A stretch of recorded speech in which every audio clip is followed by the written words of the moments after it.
I think it is very important because it's a roadmap that has been developed and is owned by the African leadership. And it's a map that has been designed and built by our African leaders and the malaria community. So I think for the first time, we have a roadmap to elimination on a disease that is absolutely fully curable, on a disease that we know we have the tools to eliminate on the continent.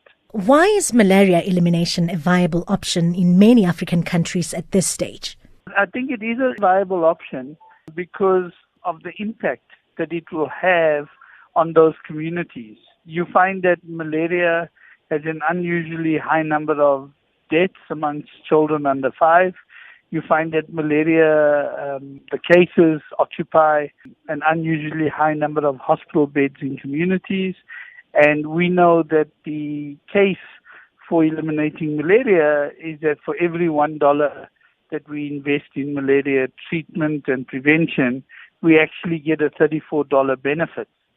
So it really is a wonderful opportunity for us to have a huge impact, both economically and health-wise on the continent. Now, we've heard about plans in the past which were set to eliminate malaria as a public health goal.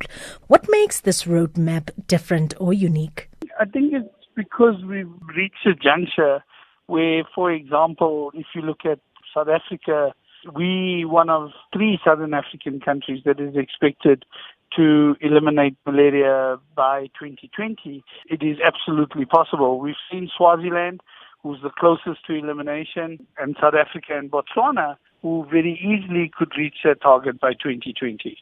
You know, the plans are there, the funding is in place, and the gains that have been sustained show that it is totally possible. Which brings me to this issue. How did South Africa manage to do this, to be on target for malaria elimination? I think South Africa has had a strategy of indoor residual spraying. They ensured that the medication is in the right places in the country, at the right clinics and hospitals. And they also have ensured that the testing equipment, the rapid diagnostic tests, are there for people to ensure that only those with malaria are being treated for the disease.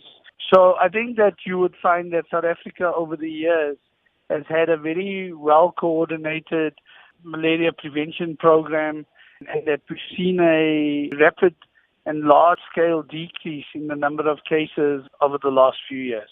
I think what's needed now is further investment in surveillance and further investment into our institutions like the Medical Research Council and the NICD.